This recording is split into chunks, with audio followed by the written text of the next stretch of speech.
Welcome inside the Fantasy Stock Exchange. Bush and Danny coming at you with the final installment of our four-part ranking series. We have the top 12 tight end rankings and strategy episode for you today. So, Danny, how you doing? Doing well, doing well. Again, as Corey mentioned, this is the last installment of our ranking series. You guys have seemed to be enjoying the other ones that we actually put out, so appreciate you guys showing the support there. But yeah, we're going to be going over the tight end position. And in a typical, again, one quarterback, two running back, two receiver, one tight end league, this is the position that is always the one where if you don't have a consistent performing tight end, it's so hard to find It's one. a wasteland after the top guys usually every year. Like Jason Witten was a tight end one last year. That's how fucking out of it it can get. But yeah. We'll talk about strategy. You'll go into the first bit of the strategy for the tight end position. Yeah, we're going to hit the intro first, and then we'll get into the strategy.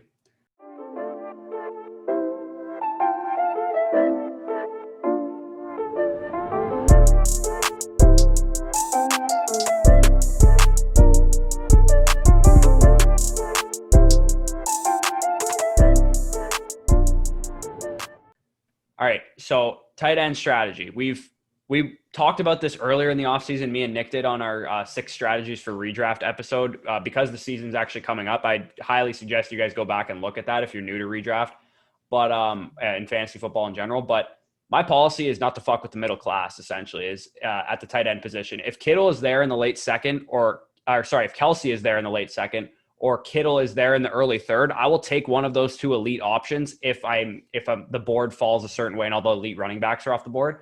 But Darren Waller is really the only guy I consider after that in like the late 5th, 6th round until I get all the way down to like the Hayden Hurst range. And even after him, like the Jonnu and Gesicki range. So Andrews, Kittle, Waller, Hooper, Ebron, Cook. These are all guys that were considered late round tight ends. And there was 3 each season. 3 of those guys came in 2018 and 3 of those guys came in 2019 that were highly owned on championship rosters. You've heard me and Danny talk about it before. They're really not that hard to spot is basically my point. And I'll talk like towards the end of the strategy portion of this, I'll say who I think those 3 guys are this year. But if you follow camp reports, if you look at efficiency stats like yards per route run and yards per target, yards after catch per reception, stuff like that, and you look at the overall situation and opportunity, vacated production, like guys getting hurt, all that stuff, it's pretty easy to spot these guys is basically my point. So this is a position that people like, for some reason, fantasy analysts around the industry kind of preach going early at tight end because they're like a wasteland after the top guys. That's true, but there's going to be guys that emerge from these late round guys and become top guys this year. The question is, who is that and how can we spot them? And I think it's easier than most people do.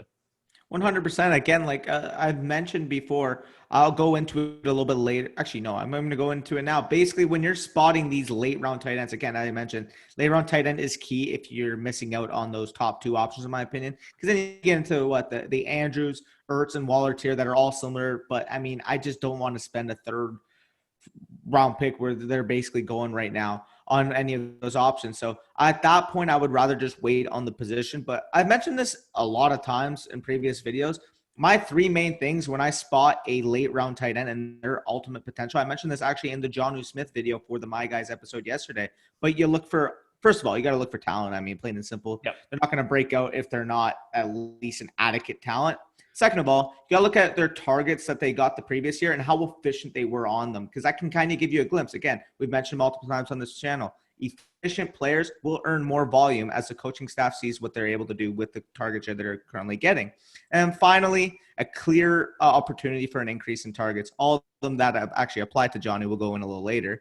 But those 3 things all have to be evident, in my opinion, and those help you spot guys. Again, we mentioned Kittle, Waller, Mark Andrews, Austin Hooper last year. Like, I mean, there's tons of guys every year that emerge. You just have to be able to spot them. And those are the 3 main things I look for when I do spot them. So again, you're mentioning the mid round versus the late round tight ends. I mean, you're telling me guys like Hunter Henry, Evan Engram, Tyler Higbee, Jared Cook, again, we're going to mention later on, going in round 6 and 9, all have no concerns.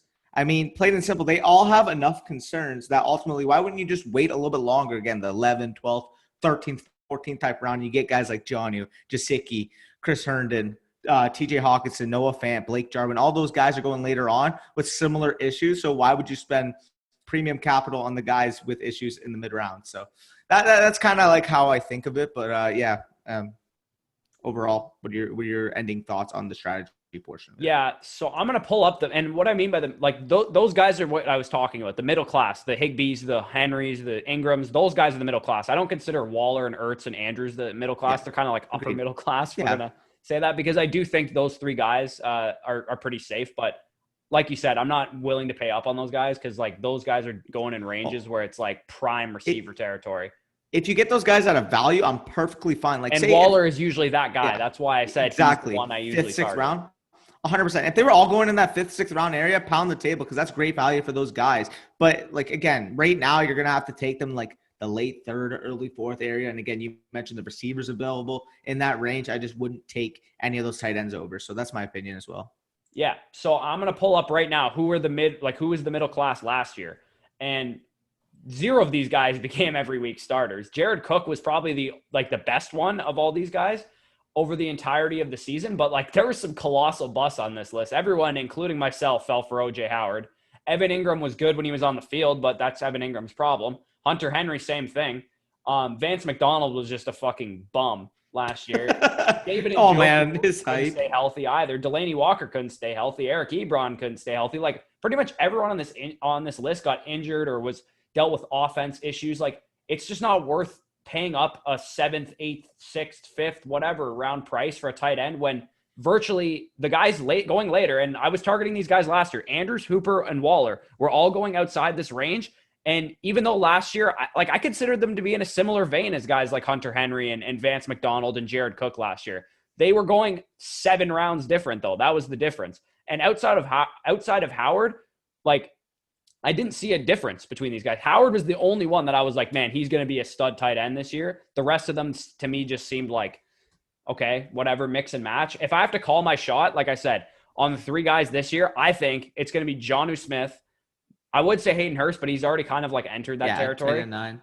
Mike Gesicki and Chris Herndon. And Chris Herndon might surprise some people, but I legitimately think he's going to be this year's Darren Waller. Yeah. But yeah, go ahead. I've actually risen them a lot on my rankings again.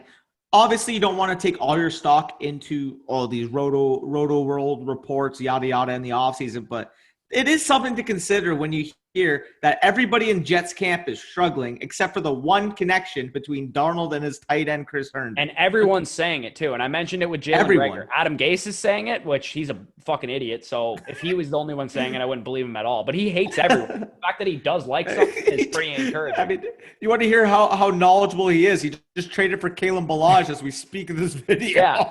And Sam Darnold talked up Chris Herndon. The beat reporters are talking him up. That's what I said. You see patterns like that. This is what happened last year with Darren Waller. So we're going to get into the rankings. We're going to start with the number 1 guy, and there is only one number 1 guy, unfortunately, for George Kittle. Travis Kelce is our number 1 guy. As we mentioned on ADP battles a couple weeks ago, Kelce is about as safe as a fantasy pick as you're ever going to see because 4 straight years he's been the tight end 1. 4. Probably the best situation a fantasy tight end can be in between his offense, his quarterback, his target share in the offense, his red zone target share, the fact that he has Tyreek Hill and Mecole Hardman to spread out the field for him. I know what you're thinking. The tight end 1 can't really return value. So what's the point of even picking him in like that late 2nd round? But the point is you're not going to lose your fantasy draft because you drafted Travis Kelce unless he suffers some freak injury, which could happen to any player at any time. He is going to be a top 3 tight end. Like it's just going to happen. Probably top 2. He's probably going to be top 2, but top 3 is his like floor because we've mentioned this a couple times. Like the first couple rounds aren't necessarily about hitting big. It's just don't fuck up essentially. And Travis Kelce is the quintessential don't fuck up pick. He's going to return you value. There's a reason he's one of the number 1 players on playoff rosters every year. It's because he never busts. It's not because he had some outrageous year that's going to be followed by a bunch of negative regression the following year. Like he's just always good. Kelce was one of the 4 players last year that was drafted on 15% or more of fantasy championship rosters that was drafted in the first 2 rounds. As I mentioned, Derrick Henry, Michael Thomas, and Christian McCaffrey were the only other 3 guys drafted in the first 2 rounds of ADP last year that were on a high percentage of playoff rosters. And the reason is because those were the 4 guys that were super consistent last year. The other guys dealt with injuries or for one time another. Guys like Joe Mixon had a couple had a down stretch. Like guys like that just for whatever reason, they weren't consistent throughout the whole season. So if you're getting a guy like Travis Kelce, who's consistent throughout the whole season, which he will be because he plays with the best quarterback in the NFL and probably the best scheme in the NFL with a ton of touchdown upside to potentially have a 12, 13, 14 touchdown season, he is going to not return value, but he is going to hold his value as the tight end one as long as he's on the field. Yeah, I mean, 100%. Again, you bet with a guy who's consistently shown that he's done it over the last 4 years. I mean, plain and simple. Not to mention, again, he did it last year. Again, 15.9 PPR points per game last year, tied with Kittle for number one amongst tight ends. That's only with the 3.7% touchdown per target rate in 2019, which is a fall from the 6.7 and 6.5% that he had in 2018, 2017. Probably Mahomes getting hurt probably contributed to that. 100%. So, I mean, overall, his touchdown per target rate was basically half that it's used to being, and he was still the tight end one tied for with Kittle on points per game. It just shows the amount of upside a guy like Kelce has. So, I mean, he's the tight end one. I do love Kittle as well. I'm going to get into Kittle and Kittle's why he's talented the clear. Than Kelce. I'm not even going to deny that, but it's just the Patrick Mahomes run-heavy offense as opposed to a pass-heavy offense with Jimmy Garoppolo instead of Patrick fucking Mahomes. That's the difference. And plus George Kittle has never been one to score a lot of touchdowns anyway. And Kelce prior to this year was scoring 10 touchdowns every year. Yeah, 100%. So alluding to the Kittle, he actually is obviously going to be our number two. I mean, you mentioned it. You hit the nail right on the head. He is the most talented tight end in the league. And I mean, there's really no need to explain why he's the number two because everybody clicking into this video knew the top two was going to be Kelce, Kittle. They just wanted to see what order it was. Sure enough, it goes Kelce and then Kittle. But mentioning that, I mentioned how Kelce was first in points per game at 15.9. Well, Kittle was tied with him at that 15.9 PPR points per game rate. Playing in the 14 games, he did miss 2 games last year with injury, but not worried about that for the long-term future. But, I mean, if you're just looking at Kittle's game, he is the best run-after-catch tight end in the league with an probably offense. In the history of the league, to be honest. I mean, you got a 4'5" athlete at 6'6", 250 pounds. I mean, the guy is just a freak. But if you're looking at it, he's got that run-after-catch ability with the most intelligent offensive mind in the league in Kyle Shanahan, scheming him ways to get him the ball in space. So, I mean, overall, again, this guy's got the number one stranglehold for the Niners in terms of target share and in general. Kelce, Kittle, and then there's a clear gap for everybody else, in my opinion. Yeah, that's just how it's going to be. That's why our strategy goes as the way it does. It's because of that gap. And you mentioned he's the number one target. They have no one right now. Everyone's dropping flies in camp. Ayuk busted his hamstring. Kendrick Bourne's their wide receiver one right now. Yeah, all that means to me, I'm a little nervous about Deebo Samuel coming back because it sounds like he's not going to be 100% for week one. So all that is to me is that George Kittle is getting fucking 60 targets week one. Literally. So man, it's definitely going to be fun to watch, but go into who we have number 3, obviously after that tier break. Yeah, this might surprise some people that we have this guy number 3. Everyone's probably expecting us to say Mark Andrews number 3, but I have Darren Waller as my number 3 tight end. I believe you have him as your number 4 tight end. 4, yeah. And I think Darren Waller deserves to be here. If you look, I'll put this on the screen right now. If you look at his efficiency stats from last year, he ran a crazy amount of routes, top 4 in routes run. He had top 3 in targets, top 5 in deep targets, number 4 in target share. You can see all the numbers there. What's the outlier? It's the touchdown number. The touchdown number is the outlier. His red zone receptions, he was 11th in, which is not bad, but he only had 3 touchdowns, a 3.3 touchdown rate. As you mentioned with Kelce, what the league average is 7-8%. That's going to regress positively. If you take a look at this chart, he had an uber efficient season, yes, but he's not going to regress. Why? Because he's super good, and they rewarded him by giving him a 4-year contract, which he deserved every penny of based on his play last year. So some people will cite an increased target competition in the offense for the reason that they don't like Jason Witten. Darren Waller isn't going to get 117 targets this year, which isn't that many for the number 1 target in an offense, because of Hunter Renfrow, because of Lynn Bowden, who they brought in, because of Henry Ruggs, who I love, but he's not taking Waller's targets away, and because of fucking Brian Edwards. I hate to tell you this, but Waller's the number 1 target in this offense, and it shows through, because here's the splits with and without Hunter Renfrow in the offense, and his numbers are virtually the same. He had more yardage actually with Hunter Renfrow in the game plan. The only difference is he had no touchdowns. He had 0 touchdowns. All 3 of his touchdowns came in the 7 games without Hunter Renfrow in the offense. And yes, the totals Yes, the totals for receptions and targets dropped a little bit, but even over that stretch, they still project to a 79 reception, 105 target, and 1,115 yard pace for a tight end. And if you're getting that much yardage, the most predictive statistic you can find for touchdowns is yardage. It's not like receptions or red zone work or anything. When you have over 1,000 yards, it's pretty hard not to have 5+ touchdowns.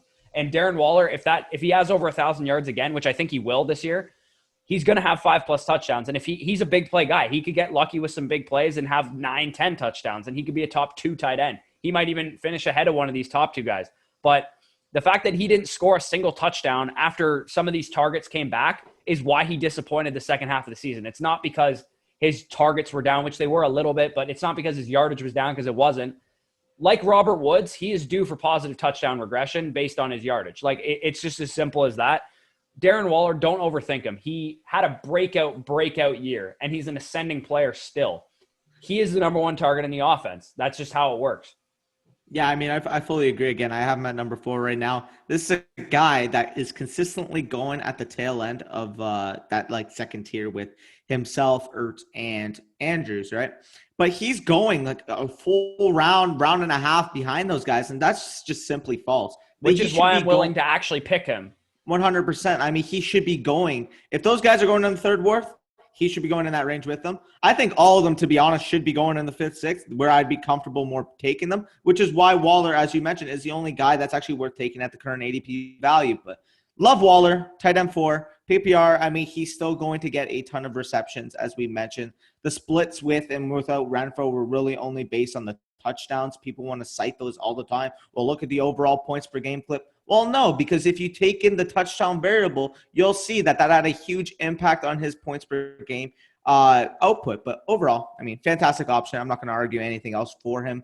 I'll move on to another option where people must have expected us to have at 3. I do have him at 3. You have him at 4. Again, these guys are pretty much tied for 3 and 4, so take your pick. And that is going to be Mark Andrews, tight end for the Baltimore Ravens. So, again, if you're just citing what happened in this offseason, again, the Ravens were not able to replace the production that Hayden Hurst, another guy I'm going to mention in a bit, had. And in the offseason deal, 2nd and 5th round selection that they traded or that they got for Hayden Hurst. And he vacates 39 targets and the 3rd highest receiving total on the team at 349 receiving yards. So if you're looking at Andrews in terms of efficiency last year, we all know his output, 850 yards, 10 touchdowns. Lamar Jackson's number 1 weapon. But if actually looking at the efficiency, he was incredibly efficient in that offense. Again, he only played on 44% of the total snap share. Yet in those snaps, saw 23% target market share on the offense and a 30% target share in the red zone to go along with the 10 receiving touchdowns. So again, that incredible efficiency coupled with the departure of Hurst should see an increase in potential volume for this talented tight end and an offense that should, to be honest, stay incredibly high-powered, incredibly efficient for the upcoming season. They're not going to fall off the face of the earth because they were efficient last year. No, they're going to be a good, efficient offense with Lamar Jackson, with that run game leading the charge, ultimately getting Mark Andrews in space to even have another 10-plus touchdown type season because that's how good of a player he is. So overall, you mentioned the actual pass-to-run split in yesterday's My Guys episode. Well, the Ravens led the league, 56% run last year. And you cited last year or yesterday when talking about A.J. Brown that teams that throw the ball 500 times or less in a season often see positive regression in that regard by 63 total attempts or more the next year. So overall, if that's going to happen for Mark Andrews and he's going to get a more opportunity to be on the field for the team, this guy's going to return value in the top 5 tight ends, plain and simple. Love the potential he gets. But at the end of the day, again, that tier of him, Waller, and Ertz, I'm just probably going to take the cheapest option either way if they come at value. Yeah, and as you mentioned, if they go up to 500 pass attempts, which isn't a lot still, it's still a run-heavy offense if you throw the ball 500 times. He had a 24.1% target share, so I don't give a shit that he ran 43% of the snaps. I actually don't care at all. He ran like 200 routes less than most tight ends in the league, and he was still the tight end 3. Like, that's not a regression argument. That's a young player coming into his own, and he's going to get even more volume argument. Like, that's just what's going to happen. When you're this efficient as a young player, second-year tight end, remember, I've said this for Jonnu Smith. Tight ends don't usually break out in their second year. Mark Andrews did. And the only other tight end we've seen do that is George Kittle, who is probably on a Hall of Fame trajectory for his career already, to be honest. So Mark Andrews is going to see increased volume. if the Ravens offense throws 500 times, he had a 24% target share last year. He's going to have 120 targets. If he has 120 targets, he's going to probably have 1,000 yards and like 10 touchdowns again. Plain and simple. I mean, this guy is just an absolute stud. Again, to me, what people are always going to point to is what A.J. Brown did at the receiver position in terms of efficiency last year, and then they're going to point to it at the tight end position. Oh, well, Mark Andrews can't keep up that efficiency too. When you're a good football player, you're going to earn more overall volume. They're looking at the stat sheet. They're comparing to average players. Mark Andrews is not average. Average players do not break out as a tight end in their second year. Plain and simple. But overall, we're going to get into the fifth guy on our list, kind of the end of that mid or upper middle class of the tight ends. Take it away with Zach Ertz, Bush. Yeah, so Zach Ertz is kind of pretty disrespected. I've seen him on a number of bust videos around the industry, people saying that he's going to be a bust this year. Well, the Eagles pass catchers are literally dropping like flies day by day. Miles Sanders, being one of the pass catchers, is hurt right now. Dallas Goedert broke his thumb. Apparently he's supposed to be back by week 1, but still not ideal for Dallas Goedert. And even if Dallas Goedert is back, Ertz had 134 targets last year with Dallas Goedert like playing all the games, number 2 at the position, 156 targets the other year that Dallas Goedert's been there, which was number 1 at the position in 2018. So they run a base offense out of 12 personnel. So Goedert being there really doesn't impact Ertz at all, to be honest. Marquise Goodwin opted out. That's another pass catcher gone. It's really just Djax and rookie Jalen Reagor. Djax is 34 years old and he played in pretty much one full game last year. And Jalen Reagor's a rookie receiver. Alshon Jeffrey is not only going to start the season on the PUP list, which is a certainty based on what Eagles beat reporters and Doug Peterson's been saying, but he might just be on the IR. He might be AJ Green this year and not play a single fucking game. So I would be surprised. Yeah, Zach Ertz, his splits with and without Alshon Jeffrey in the past couple of years that Alshon Jeffrey's been on the team have basically been a big target increase. He has like 11 targets per game without Alshon Jeffrey in the lineup. And in the 2 games that both Goedert and Jeffrey didn't play in the lineup, he had 14 and a half targets on average in those 2 games. Yeah, like that's insane. That's 29 targets over a 2-game stretch. But the thing that people always hate on with Ertz is, oh, well, if he didn't have such a huge target base, like he's still going to have it. It doesn't matter. Exactly. Like people like saying, oh, he's not good after the catch. He's not an efficient tight end. Again, that matters when you're projecting guys for more targets. When you're Ertz and you're locked into 140, 150, 160 targets every single year that you are on the field, I mean, it doesn't matter. You could be fucking me out there and give me 160 targets. I'd probably be a top 6 tight end. That's how much that means. 160 targets is like, there's only like fucking 3 tight ends every year that get more than 100 targets. Like 160 targets is stupid. Like you mentioned, if you were out there, you'd be a top 6 tight end with 160 targets. And in this COVID shortened offseason, we've used this argument for other players. We got to be consistent across the board.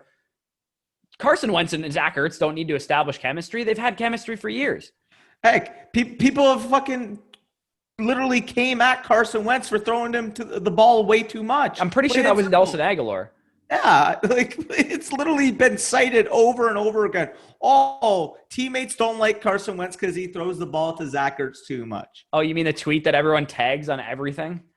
That in 4 seasons, Carson Wentz has that many fumbles tweet? I hate that fucking tweet. Anyway, don't overthink Zach Ertz. He's going to get volume. That's all that matters for Zach Ertz. Like, as long as he's getting 110 plus targets, which is like a guarantee to happen, especially if any more receivers get injured, he's going to be a top 5 tight end. So don't overthink Zach Ertz. On to number 6, Hayden Hurst. Danny, take it away. We mentioned him in the My Guys episode, but these next 2 guys we're going to discuss, I am all in on for this. I mean, they're both our guys, so plain and simple. They are my guys from that episode. If you guys haven't watched that episode yet, make sure you go hit that up. And before we get into it, though, I'm just going to mention, while you're here, you made it this far, go like the video, comment down below what you think of the rankings so far, and make sure you hit that subscribe button and turn those notifications on. But let's get into Hayden Hurst. Mentioned him a little bit yesterday, but the Falcons are the team that will just, no matter what, they'll throw the pigskin around. They'll find a way to. Dirk Cutter loves basing his offense around the passing game. And who's his favorite target in the passing game? Just so happens to be feeding his tight end position. But if you're actually looking at the Falcons last year, again, ranked 1st in the league in pass to run split at 66.7%. I mean, overall, what Austin Hooper was able to do last year. Tight end 1 in points per game across the first 8 weeks of the season, and across the whole season was tight end 3 on points per game at 14.8 PPR points per game. And why does that happen? Because he had an 18.5% target market share in the 13 games he played, which is just insane. The Falcons committed to Hayden Hurst this offseason. They gave up a 2nd and 5th round pick. And how many times are you going to say what that 2nd round pick turned into? But J.K. Dobbins. Yeah, they signed a washed up Todd Gurley. I would literally draft J.K. Dobbins in like the 3rd round if he was the draft pick by the 100%. Like Gurley's going there right now. Are you kidding me? Yeah, exactly. Dobbins there instead, like plain and simple. But overall, when you're looking at it, I mean, he figures into an offense that vacates the most targets in the league. How many targets? 256 vacated targets. That's not going to all go to Julio. That's not going to all go to Calvin Ridley. It's not going to – people want to project Gurley for a big workload, the most inefficient running back in terms of receiving in the league. If Gurley gets 70 targets, I'll shave my head on camera. You guys will see, again, my thoughts on Gurley in an upcoming bus video, a little sneak peek. But overall, this is just a team that has way too many vacated targets, throws the ball way too many times, and not to mention, they are the 2nd leading team in throwing the ball in the red zone, only behind the New York Jets. They throw the ball in the red zone at a 63% clip, 102 pass attempts last year. Guess where that's going to go? That's going to go to the trustworthy tight end that Matt Ryan can rely on. Because let's be honest, it's not going to throw the Julio in the red zone. We've already seen how that works out for them. Plus, Dirk Cutter just like looks for his tight ends in the red zone. Cameron Braid had like 7 touchdowns on like 10% of the snaps in 2018. Like if Hayden Hurst is playing a full 16-game slate, I think like this may sound bold. I think he's locked into being a top 6 tight end just because of volume, man. Like it's going to be insane to think like this guy could walk in to 120, 130 targets if he plays a full 16 games. That is how many targets are available in that Atlanta Falcons offense. Overall, Hayden Hurst, make sure you go get him because he's going way later than he should be.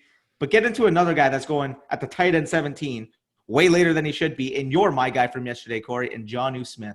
Yeah, one quick thing on Hayden Hurst. His ADP right now is still tight end 13. Like, if he gets 90 targets, which is the most conservative projection of all time, he's going to finish ahead of tight end 13. I can assure you that. Easily. So, Jonnu Smith, as you mentioned, I'm not going to go super in depth with Jonnu Smith because I've gone Breakout's video from Wednesday is the video. If you want to know about Jonnu Smith, I went like fucking 6-minute rant on Jonnu Smith, but he's been uber efficient throughout his career, which is a great projector of a breakout tight end.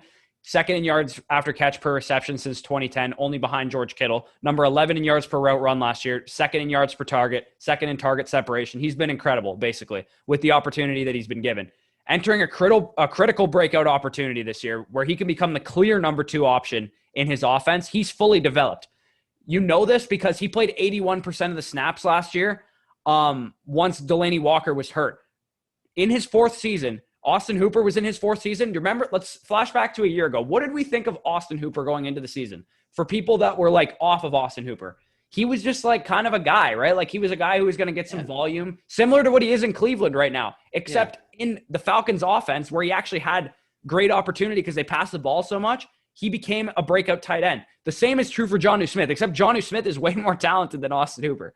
And like I mentioned, in week 7, Delaney Walker went down. Delaney Walker is the reason Jonnu Smith hasn't broken out yet. When he was out, he averaged 81% of the snaps, 1% less than what George Kittle gets. He had, before this happened, before Delaney Walker was even out, he was getting 55% of the snaps, which is 12% more than Mark Andrews gets. He's going to break out this year. It's just going to happen. That's just my opinion. If you want to hear it more in depth, it might not sound like I have a lot of facts right now, but I'm not going into it all again. He's going to break out this year. He's been excellent when Delaney Walker's been off the field. 10-plus PPR points per game, more last year when he was off the field. 12 and a half PPR points per game last year without Delaney Walker, which would have ranked as the tight end 8 on the season. I think he has upside for much more than that. Yeah, no, I fully agree. Again, Jonnu Smith, I believe I have Hayden Hurst at 6, and I have Jonnu at 8 right now. You have him at 7. So yeah, those 2 guys we are way ahead of in terms of where ADP and ECR. ADP has him at 16, and ECR is at 16 as well. He's in line with ADP.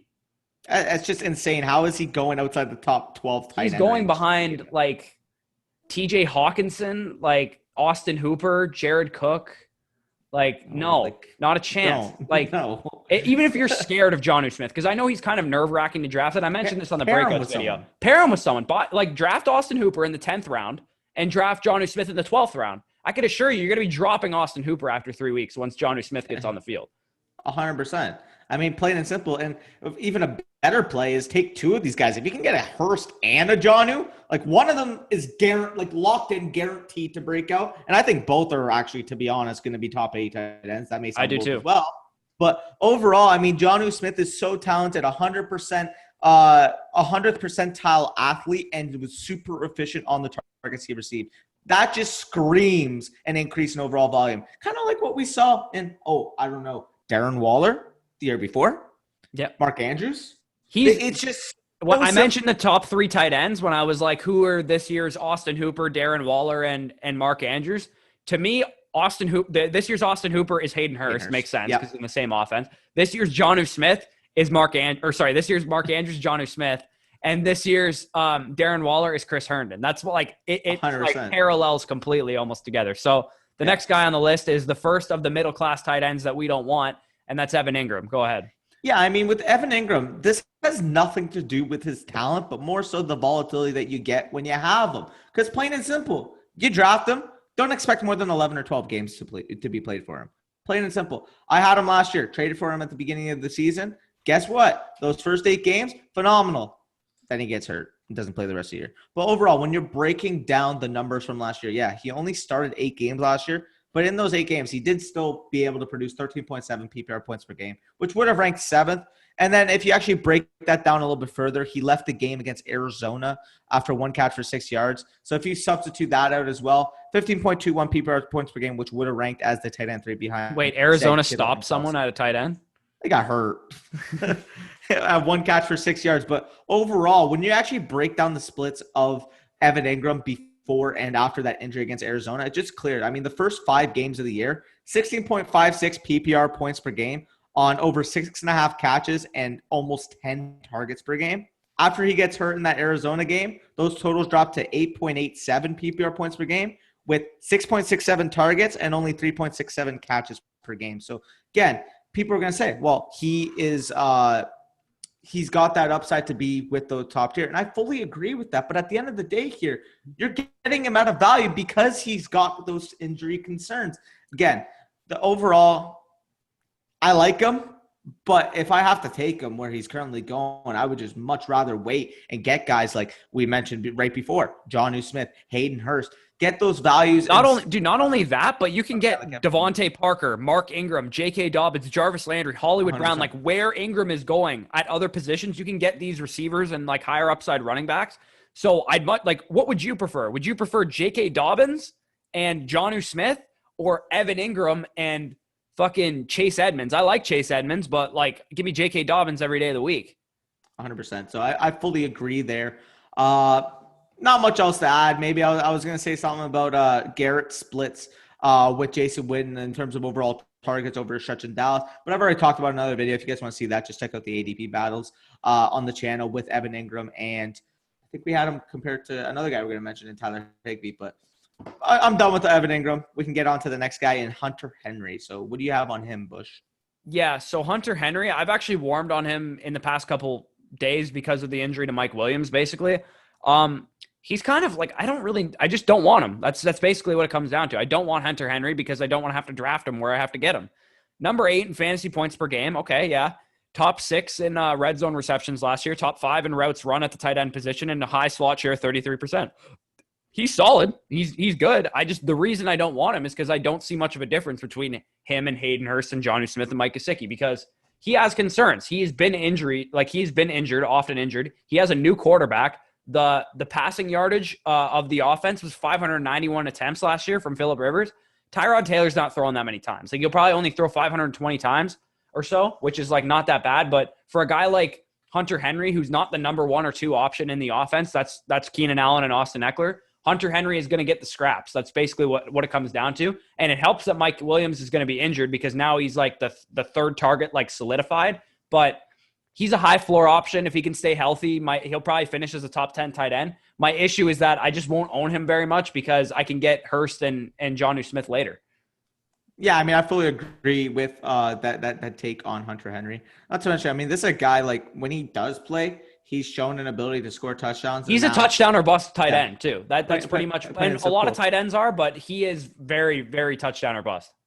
Yeah, I fully agree. So we can go on to our next guy. And this is a guy who, prior to week 12 last year, nobody would have even thought that he would be in the discussion to be a top 10 tight end for the 2020 season. That's going to be Tyler Higbee, tight end from the Los Angeles Rams. So when you're actually breaking down Tyler Higbee, the main argument for him, as I mentioned, is that he was absolutely scorching to finish the season. 21.4 PPR points per game over his last 5 games. So you guys will see the split on the screen. But again, the first 9 games of the year he played, 5.91 PPR points per game. Those last 5, 21.4, as I mentioned. And just off ridiculous usage totals.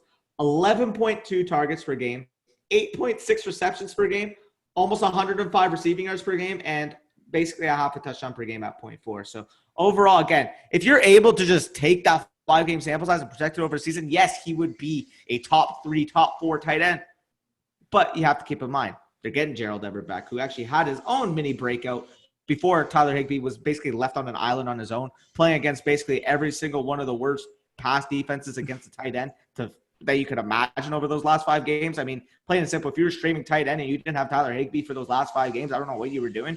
But overall, again, they get Gerald Everett back. They spend the 4th-round pick on Bryson Hopkins, even if they're using the 12 personnel, which I do think they're going to switch back a little bit more to the 11, given how good Cooper Kupp is, how good Van Jefferson has shown to be in camp, and just how consistent Robert Woods is. That ultimately here, that's going to affect Tyler Higbee's usage. So overall, are we going to really bet on that solely on that 5-game sample size? Or are we going to use the rest of his career to kind of dictate overall where his value should be? Yes, he's got the potential to be there because we've seen it happen, but projecting his season, projecting his ranking based off a 5-game sample size versus the rest of his career is just simply how you find bust. I mean, I'll look at Alex Collins. 2 years ago. I fell for Alex 2 Collins, years ago. He had a stretch of what, 6-7 games at the end of the year. He was like PFF's number 1 graded running back over the second half of 2017. He was phenomenal. And yes, you want to buy into it because plain and simple, it's fun watching efficient, talented players ultimately show it over a stretch. But I mean, at the end of the day here, it would still be an outlier if he does that over a 16-game sample because we haven't seen him do it. So overall, I like Higbee. If you can get him at a value as an upside play and pair him with another guy, I don't mind it. But he's just going too high for ultimately what I think his overall value should be because of that 5-game stretch. Yeah, and if you ever hear a fantasy analyst say, well, if you took his last 5 games and pasted out to a full 16, you need to shut off whatever podcast or YouTube channel you're listening to. And unsubscribe to them. The worst analysis you'll ever hear in your life. Sean McVay, the one thing that really worries me about Tyler Higbee, aside, they actually paid him, so that makes me feel a little bit better. Yeah. They gave him a new contract. But Sean McVay talked up Gerald Everett back in April, and he basically said, I'm going to do a better job of utilizing his skill set. This is a direct quote.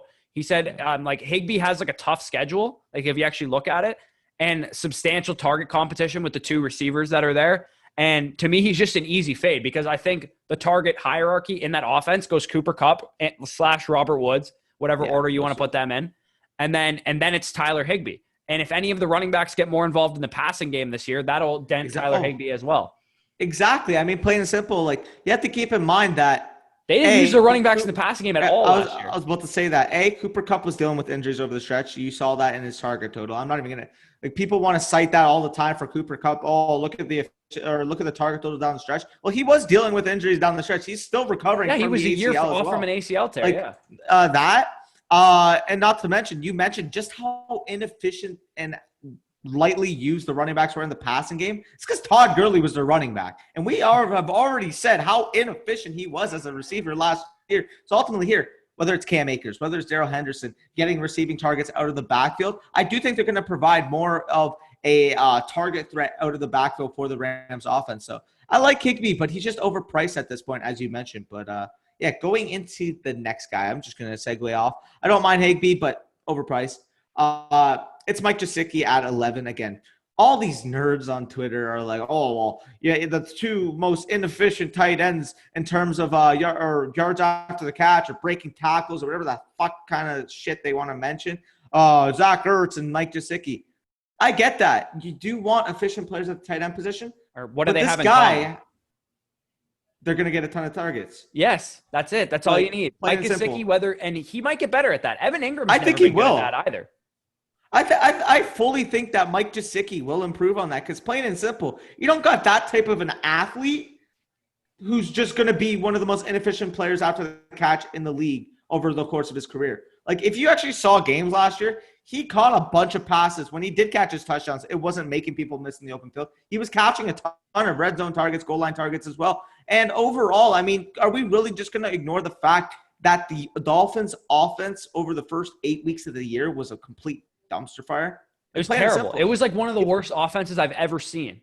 100%. So overall, if you're looking at the offseason, they add a franchise quarterback into a Tagovailoa, and we've already seen his rapport with Ryan Fitzpatrick down the stretch. They built their offensive line. They're revamping their defense. They're making this team ready to be rebuilt, and Mike Gesicki is going to be a key part of that because, again, you got Parker. You got a presumed Preston Williams coming off an ACL tear, and then you got Mike Gesicki. What else do you have in the passing game realistically? What, you want to do Malcolm Perry, Jakeem Grant, Isaiah Ford? Like, no, it's going to be even without that, though, like even with like Preston Williams out, Mike Gesicki ran the 7th most routes of the tight end position. So even if even if Preston Williams is back, he's still going to be on the field running routes. Like if you're a tight end and you run a lot of routes, like you're still going to get targets regardless if you're like a great separator or not. You run the 7th most routes at tight end. You have to be pretty garbage not to finish as a top 12 tight end. He had top 3 in deep targets too at the tight end position. 100%. Again, and I mentioned how much of a dumpster fire they were over their first, we'll say 10 games for the offense. Over their last 6 games on offense, that offense was scorching down the stretch. I mean, 27.8 points per game overall. And what you saw from Gesicki down that stretch was 13.4 fantasy points per game in PPR. I mean, plain and simple. If this guy's going to get the trust of Ryan Fitzpatrick, I don't give a fuck how he is after the catch. Because plain and simple, we've seen Zach Ertz be the same player for the last 5 years. And we've mentioned how Zach Ertz, with a ton of targets, is going to be as consistent as they come. So I do think Gesicki can take that next step and earn those targets, plain and simple, on this offense. But yeah, we have him as our tight end 11. This is a 12 tight end video. His targets too, his average depth of target is top 7 for tight end. Yep. So what that means, the reason he's not getting a lot of yards after the catch is because the throw is already far. Like it's not like a slant that he's like, because I've seen like Waller run after the catch. He got like a bunch of drag routes where he would just like fucking run like 40 yards after. Like Gesicki didn't get those kind of targets. He got the targets like seam busters. Like he was getting in a Tampa 2, he's getting hit in the middle and getting clapped by a safety immediately. Yeah. Like he can run after the catch. He's not Zach Ertz. Like he can do it. Like the way he's being used is not like that. And maybe he gets used differently with the new offense coming in.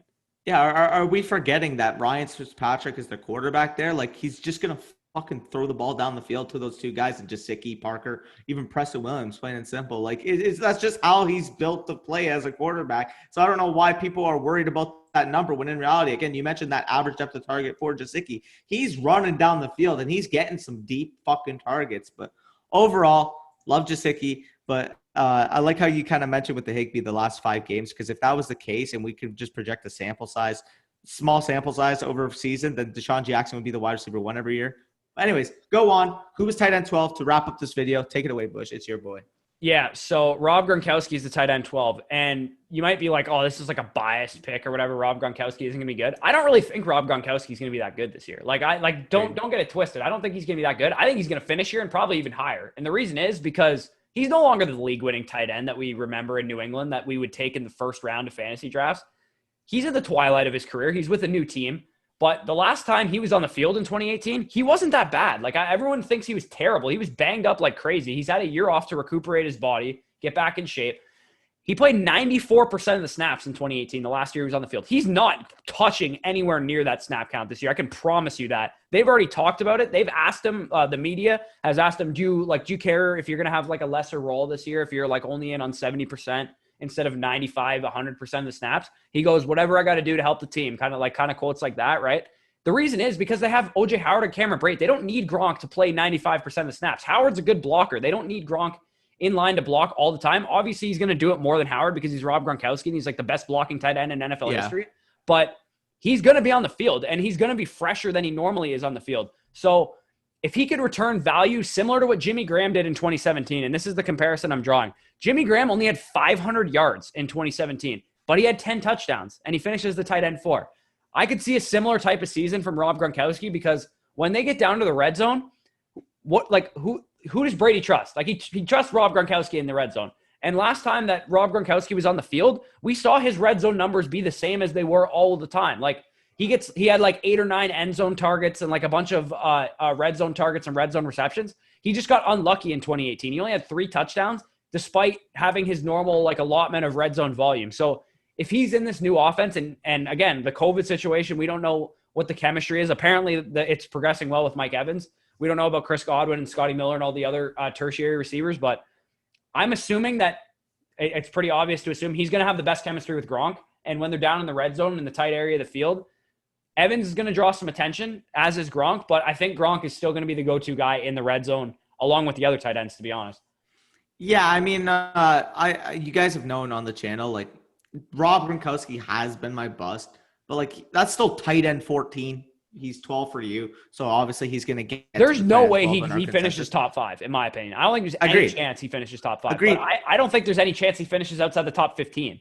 I agree. I think he's just going to be carried on the back of 7, 8, 9, 10, 11 touchdowns this year. I think if he plays like, let's say 13 plus games, he's probably going to be in that 6 to 8 range. I will say that. The thing is, the reason why I'm scared of him is he's currently going as, I believe, the tight end 8 or 9 off the board. And he's got the number 1 injury predictor like of all the tight ends, sorry. Yeah. He's scheduled to miss most games. He has a 99% chance of missing 2 or more quarters on the season. And he's projected to miss, I believe, 5.2 games on the year. So that's the reason why I don't like him either, because I don't think he's going to stay on the field. But as long as he's healthy, as long as he's in the lineup, you're going to be able to play him, because you're going to know that he's going to catch a couple passes and probably a touchdown every game or 2. Yeah, no, I definitely agree with that. Again, like, as we've mentioned, the tight ends kind of do run dry either way. Yeah, so, it's not hard to finish as a top 12 tight end. Fucking Jason Witten did it out of the booth. Plain and simple. I mean, even just in our top 12 tight ends, the disparity, in my opinion, even between number 11 and Gesicki and number 12 Gronk is pretty big. But again, as you mentioned, when Gronk does play, he is going to be a decent option to have in fantasy simply because of the touchdown upside. But I just don't think he's going to be available for you at value, because when you're in your home leagues and people see that name, Rob Gronkowski, people see Rob Gronkowski, they're not fucking letting him drop to the 11th, 12th round. They're going to pick him in the 7th or 8th round over guys like Mike Gesicki and Hayden Hurst, because they don't know who those guys are. Jonnu Smith. Yeah, no, 100%. But anyways, that'll wrap up our 12th. Actually, you want to do some honorable mentions? Yeah, we could do honorable mentions. I mean, we'll talk about my boy Blake Jarwin a little bit. Yeah, so next week, I'm going to be doing a top 5 sleepers video. Spoiler alert, this guy's going to be in it. Chris Herndon, I would pick over Rob Gronkowski right now. The way they're talking about him, man, I mentioned it already. He's going to be this year's Darren Waller by all indications. I agree. He has no target competition in his offense. Le'Veon Bell is his only target competition. And Le'Veon Bell apparently has a hamstring, or he doesn't have a hamstring. Like, who the fuck knows? But they're bringing Kalen Ballage, like Frank Gore, it looks like he did in 2008. Like, who the fuck knows what's going on in Jets camp? All I know is that the only one they've been positive about all the time is Frank Gore and Chris Herndon. So Frank Gore. Yeah, Chris Herndon and Sam Darnold. Like, Chris Herndon had like a top 10 rookie season of all tight ends, like in the last like 15 years. So he showed a lot in his rookie season. He got suspended in 2019 to miss first couple games, and then he had dealt with some injuries coming back. But I think the way they're talking about him, man, like he is the perfect like second tight end. If you want to draft 100%. Jonnu Smith and you want some insurance, you draft Chris Herndon in the very last round of your draft. Yeah, I fully agree. I mean, realistically, if we recalculated those ranks, he might even honestly have ended up our 12th, to be honest. He's my 15. I updated mine. Yeah, he's my tight end 15. I think I have him at 16 right now, and that feels low as heck. Like, the more I think about it, I just think like he's going to be primed. So overall, again, if you're looking for that upside shot, you get this guy as your tight end too. It's more than fine. Another name I'll mention again briefly, my team itself and Blake Jarwin. Narrowly missed the cut. I just think he's going to be a fantastic option for you. He's going to be a little inconsistent because of the amount of options on Dallas, but I do think between the vacated production that is left behind from Jason Witten, what he already did last year, that contract that he signed 3 years, $24 million. I mean, I do think he's going to be primed to even, again, as you mentioned, he may not have 100 targets, but I mean, if he's giving you 80 targets and having decent touchdown upside because of how good the offense is going to be, I do think he's going to crack that tight end 1, tight end 2 type fringe range. So I really like Blake Jarwin as a sleeper as well. The two Iowa guys, I want to touch on them real quick. TJ Hawkinson and Noah Fant. I think we're a year off. I think it's Agreed. 2 years from now that they're the breakout tight ends. In 2021 fantasy, you're going to hear me talk about TJ Hawkinson and Noah Fant. As I mentioned with Mark Andrews and George Kittle, it's not common that tight ends break out in their second year. TJ Hawkinson and Noah Fant are talented enough to do it, but they didn't show enough as rookies to me to tell me that they're on the precipice of actually taking that big step. So I'm going to err on the side of caution and probably stay away from those guys, but maybe I'll get a share of or two of them late in drafts because they are still going late. It's worth a shot on those guys. They have first-round draft capital that should have some opportunity in their offense, but I do think it's going to be 2021 that those guys take their big step. Yeah, I fully agree. And again, if you guys have made it this far, this is our top 12 tight ends, the fourth installment of our rankings videos. If you have liked the video, make sure you go hit that like button and comment down below what you like, what you dislike, anything that you agree or disagree with our rankings. We are ready to. No Jack Doyle questions. Oh, man, let's not get into that. Or Jason Witten, how he's going to eat into Darren Waller. But yeah. Anyways, anything you want to say? Because I'm really just kind of mumbling the words. No, I just want to throw out a couple more dart throws. Eric Ebron, not bad. Irv Smith Jr., not bad. Dawson Knox, not bad. And Jay Sternberger, not bad. So those are just some like late round dart throws if you don't like any of the guys that we talked about. But Agreed. As Danny mentioned, like, comment, subscribe. If you're new, hit the bell icon, posting videos all the time. Join the Discord in the description. I know the link's been a little busted. We're going to get that fixed up. We're going to try and build that Discord, get this community going as we head into the season. There's a lot of informed fantasy players. If you're new to fantasy, if you have any trade advice, if you want to know, you're on the clock at the 6th pick, and someone asked this question in our Discord recently. They're on the clock at the 6th pick, and the top running backs are gone. Who do you pick? You pick Clyde Edwards-Helaire, and you don't even think twice about it, is the answer. So without further ado, guys, take it easy and enjoy your Friday. Peace out.